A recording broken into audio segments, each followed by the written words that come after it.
नमस्कार, स्वागत है आप सभी का। मैं हूं आपके साथ अमृता चौरसिया और इस उम्मीद के साथ कि आप सभी अपने घरों में स्वस्थ और सुरक्षित होंगे, साथ ही एक स्वस्थ दिनचर्या का पालन कर रहे होंगे। आइए शुरुआत करते हैं अब तक की जो तमाम बड़ी खबरें हैं उनकी। कोरोना संक्रमित मरीजों के इलाज के लिए पुणे की दवा company serum institute of India जल्द ही एक वैक्सीन का उत्पादन शुरू कर सकती है। इसके लिए केंद्र सरकार की तरफ से मंजूरी दे दी गई है। सीरम इंस्टीट्यूट ऑफ इंडिया के मुख्य कार्यकारी अधिकारी अदार पूनावाला के मुताबिक अगर वैक्सीन का क्लिनिकल ट्रायल सफल रहा तो सितंबर-अक्टूबर तक ये दवाई बाजार में उपलब्ध हो सकती है।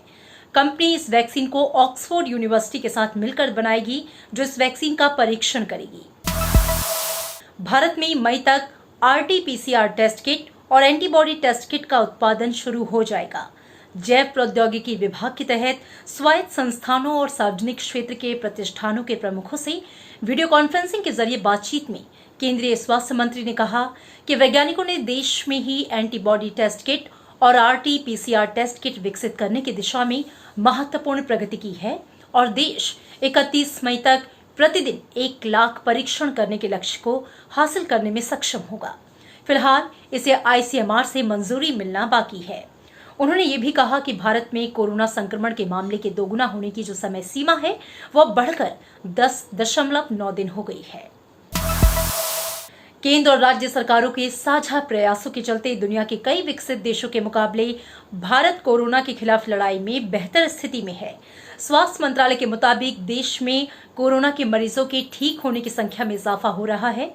कोरोना वायरस से ठीक हो रहे मरीजों की संख्या 23.3% पहुंच गई है। भारत में अब तक 7,000 से ज्यादा मरीज ठीक हो चुके हैं।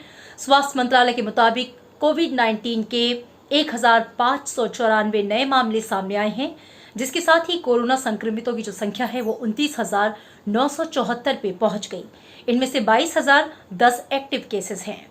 वहीं 17 ऐसे जिले हैं जहां पे पिछले 28 दिनों में एक भी मामला सामने नहीं आया।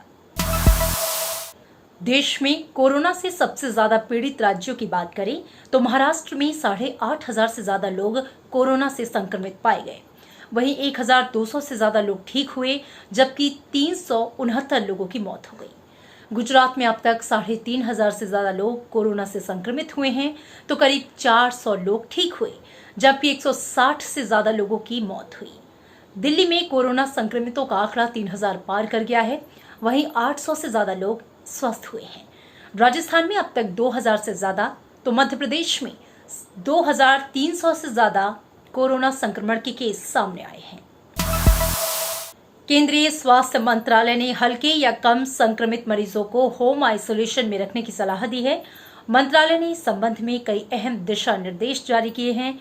होम आइसोलेशन के दौरान नियमित रूप से मरीज के स्वास्थ्य की जानकारी जिला निगरानी अधिकारी को देनी होगी, ताकि निगरानी टीमें मरीज का ट्रैक रिकॉर्ड रख सकें। मरीज की देखभाल कर रहे और उसके संपर्क में आए लोगों को निवारक दवा के रूप में हाइड्रोक्सी क्लोरोक्वीन चिकित्सा अधिकारी की सलाह पर लेना होगा।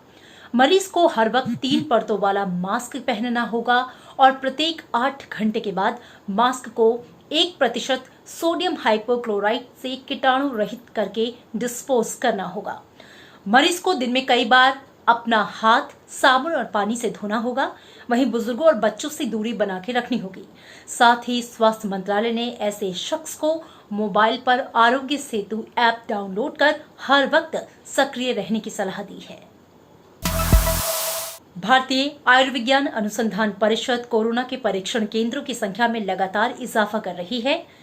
ICMR के मुताबिक अब तक देश के विभिन्न सरकारी और निजी प्रयोगशालाओं में 7,16,733 नमूनों का परीक्षण किया गया। अब तक 283 सरकारी और 94 निजी प्रयोगशालाओं को कोरोना संक्रमण जांच की अनुमति दी गई है।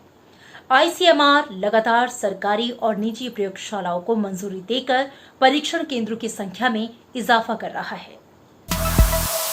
कोरोना वायरस का इलाज माने जा रहे प्लाज्मा थेरेपी के इस्तेमाल को लेकर केंद्र सरकार ने सभी को सचेत किया है। स्वास्थ्य मंत्रालय ने कहा कि इस थेरेपी को अभी ICMR की ओर से इजाजत नहीं दी गई। इसे केवल ट्रायल और रिसर्च के रूप में आजमाने को कहा गया है। इसके तहत प्लाज्मा थेरेपी के प्रभाव का अध्ययन किया जाएगा। स्वास्थ्य मंत्रालय ने साफ किया है कि बिना इजाजत के प्लाज्मा थेरेपी का प्रयोग अवैध माना जाएगा। इससे मरीज के जीवन को खतरा हो सकता है। जब से कोरोना वायरस के बारे में दुनिया को पता चला, तब से इस वायरस को बेहतर समझने के प्रयास किए जा रहे हैं। अभी तक कुछ लक्षणों के आधार पर कोरोना प्रभावित लोगों की पहचान हो रही थी, लेकिन अमेरिका के centre for disease control and prevention ने अब कोरोना वायरस के 6 नए लक्षणों की पहचान की है। सीडीसी के मुताबिक कुछ मरीजों को बहुत जोर की ठंड लगती है और ठंड से शरीर कांपने लगता है। वहीं मांसपेशियों में दर्द बना रहता है। नए लक्षणों में सिर दर्द भी शामिल है। ये सिर दर्द आमतौर पर होने वाले सिर दर्द से बिल्कुल अलग होता है। इसके साथ साथ आपको सर्दी जुकाम की समस्या भी महसूस हो सकती है। वहीं गले में खराश और स्वाद या गंध की पहचान शक्ति कम होने का भी लक्षण इसमें शामिल है। विश्व स्वास्थ्य संगठन ने उन दावों को खारिज कर दिया है जिनमें यह कहा गया था कि गुजरात और मध्य प्रदेश के इंदौर में कोविड से जुड़ी मौतें वायरस के घातक स्ट्रेन के फैलने की वजह से हुई हैं। इस घातक स्ट्रेन को एल स्ट्रेन कहा जा रहा है। विश्व स्वास्थ्य संगठन के महानिदेशक टेड्रोस अधनोम घेब्रेयेसस ने कोरोना संकट पर चिंता जताई और कहा कि यूरोपीय देशों में लॉकडाउन में ढील दी जा रही है क्योंकि कोरोना मामलों में लगातार कमी आ रही है।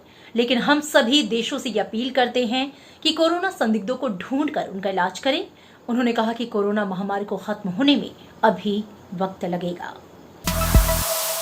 लॉकडाउन के दौरान कर्मचारियों और श्रमिकों को कोई परेशानी न हो, इसके लिए श्रम एवं रोजगार मंत्रालय के तहत कर्मचारी भविष्य निधि संगठन यानी कि ईपीएफओ ने प्रधानमंत्री गरीब कल्याण योजना पैकेज के तहत 7,40,00,000 कोविड-19 दावों सहित कुल 12.91 लाख दावों का निपटान किया। इसमें पीएमजीकेवाई पैकेज के अंतर्गत 2,367 करोड़ रुपए के कोविड दावों सहित 4,684 करोड़ रुपए का वितरण शामिल है।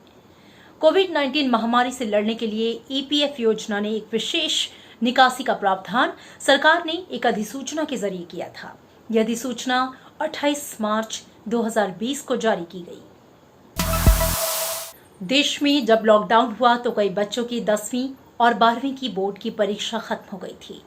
इन सभी के लिए अब अच्छी खबर यह है कि मानव संसाधन विकास मंत्रालय ने सभी राज्यों से अपील की है कि वो परीक्षा पत्रों की जांच का काम शुरू करें। मानव संसाधन विकास मंत्रालय रमेश पोखरियाल निशंक ने मंगलवार को राज्यों के शिक्षा मंत्रियों और शिक्षा सचिवों से बात करते हुए कहा कि राज्य परीक्षा पत्रों की जांच के काम में सीबीएसई की मदद करें। पूरे विश्व में 30,07,000 से ज्यादा लोग कोरोना संक्रमण का शिकार हुए हैं। वहीं अब तक 2,12,000 से ज्यादा लोग इस वायरस से अपनी जान गंवा चुके हैं। अमेरिका में सबसे अधिक 10,10,000 से ज्यादा कोरोना के मामले सामने आए हैं और 56,000 से अधिक लोगों की मौत हुई। इटली में 1,99,000 से अधिक मामले, करीब 27,000 लोगों की मौत हुई है। स्पेन में 2,29,000 से अधिक मामले सामने आए हैं और 23,000 से ज्यादा लोगों की मौत हुई। फ्रांस की बात करें तो 1,65,000 से अधिक मामले यहां पर सामने आए और 23,000 से ज्यादा लोगों की मौत हुई। तो जर्मनी में 1,58,000 से अधिक मामले सामने आए, जबकि यहां पर 6,000 से ज्यादा लोगों की मौत हुई है। तो फिलहाल इन अपडेट्स में मेरे साथ इतना ही। अगले अपडेट्स में आपसे फिर होगी मुलाकात। तब तक आप अपना ख्याल रखिए। मुझे दीजिए इजाजत। नमस्कार।